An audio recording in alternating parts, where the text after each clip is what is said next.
Hey y'all, Hunter Hampton here, Vanderhall of Chico. Today we're going to do a walk around on the Vanderhall Venice. We'll look at the Vanderhall Blackjack, the Vanderhall Venice, the Venice GT. That way you'll know which options come with each and you can make an educated decision when it's time to make your purchase. All right, so there you see the Vanderhall Venice. Then in the ruby metallic we have the Vanderhall Venice GT, and of course everybody knows the matte black and the Vanderhall Venice Blackjack. Vanderhall Venice retails at $29,950. Vanderhall Venice GT retails at $33,950. Vanderhall Venice Blackjack retails at $24,950. So let's start with the Venice. With the Venice, you're going to get the 2-inch polished exhaust with the heat shield. You'll get the machine polished 18-inch wheels. Okay, so a minor difference from the front, you'll notice the rear view mirrors on the left and on the right. You'll notice those are stainless steel. On the GT, you will get black. You'll see with the GT you get a cowl grille. That's to protect leaves and debris from falling into the engine compartment. Whereas on the Venice, it's still open, you can see, right there, open.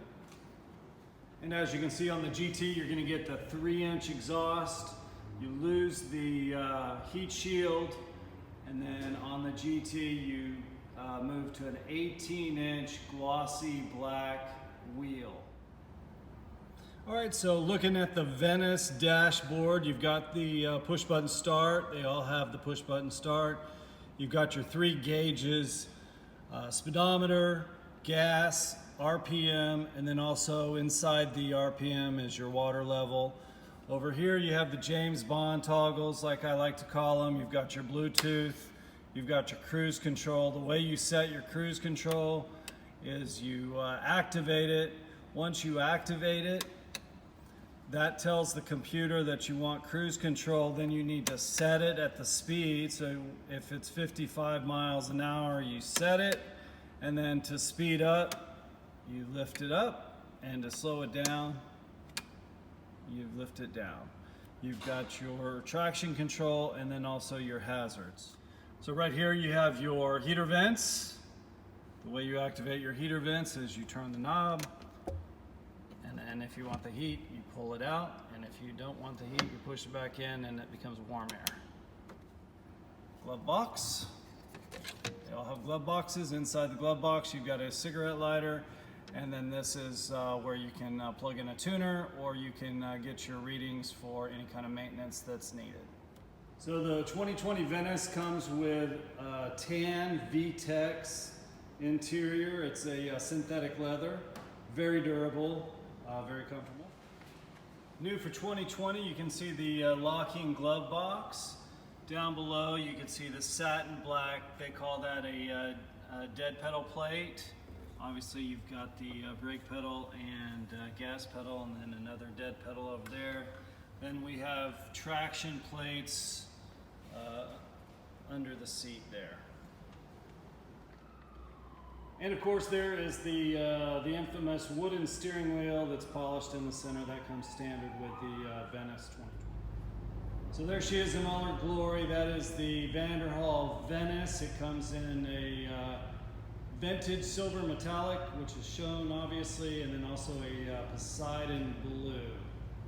It's got a 1.5 liter turbocharged General Motors engine, generates about 193 horsepower, 0 to 60 in 4.5 seconds. Should be plenty fast for y'all. The Venice GT, and the Venice Blackjack, they all come with a 2-year limited warranty, as well as 2 years roadside assistance.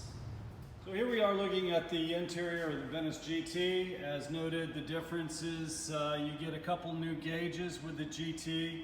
You're going to get a gear gauge on the left. It shows 1 through 6. And then you're also going to get a boost gauge. It shows your PSI pressure. All the center gauges are the same from the Venice, with the Bluetooth, the cruise control, traction control, and hazard. Of course, you've got the heater and fan adjustments, the locking glove box, the 3 speedometer, gas, and RPM, along with water levels. So here is the bump shifter. Allows you to drive the Vanderhall in automatic mode. So to downshift, push it forward. To second, third, fourth, fifth, just move it back. It's called a bump shifter, and it's dynamite. You'll see the upgraded 3-inch exhaust on the Venice GT. And then you also have the gloss black wheels. And on the Venice GT, you're going to get the upgraded leather interior, which is super soft, easy to take care of. So the differences from the Venice, we're going to upgrade to leather. We're going to go to satin black wheels. You get the 3-inch exhaust, and then of course the bump shifter. Blackjack is blacked out. It has the glossy 18-inch wheels, has the matte black exhaust system. It's a 2-inch exhaust with the heat shield. You'll notice everything on the vehicle is black. So this baby comes in every color as long as it's black. You'll notice the Blackjack does not come with a rear fender. The Blackjack comes with the Speedster windshield, the shorty windshield. Okay, so here's the Venice Blackjack interior, way different than the Venice and the Venice GT. They've stripped everything out. There is only 2 toggle switches now. There's no Bluetooth. There is no cruise control. There is no heated seats. You do still have the traction control toggle and the hazard toggle. There's also no heater or heater vents. You get the three gauges. That's the same: miles per hour, fuel level, and then RPM. And then of course now you get a leather wrapped steering wheel rather than the wooden steering wheel. As far as the seats are concerned, you go to a black V-Tex synthetic leather seat, very durable. And as I mentioned, the Blackjack is available in every color as long as it's black. Black wheels, black exhaust, black interior, black traction plates, black leather steering wheel, shorty windshield. So the Blackjack is different than the Venice and the Venice GT in the fact that it comes with a 1.4 liter turbocharged motor, which generates about 178 horsepower, whereas the Venice and the Venice GT get a 1.5 liter turbo. So that's new for 2020. A little bit more horsepower, increased horsepower, about 193 horsepower on the Venice and the Venice GT versus about 173 horsepower on the Blackjack. That's a review of the Vanderhall Venice, the Vanderhall Venice GT, and then also the Vanderhall Venice Blackjack. Hopefully I've given you enough information that you can make an educated decision on which direction you want to go. But let me just tell you, any direction you go, any which way you go, you're going to be super happy with these Vanderhalls. I tell you, they're just a lot of fun. I call it Vanderhall therapy, right? You jump in the rig and take it for a spin and you just forget about everything. So if you have any questions, comments, concerns, please reach out to me. I'm Hunter Hampton, Vanderhall of Chico. You can reach me at hunter@vanderhallofchico.com.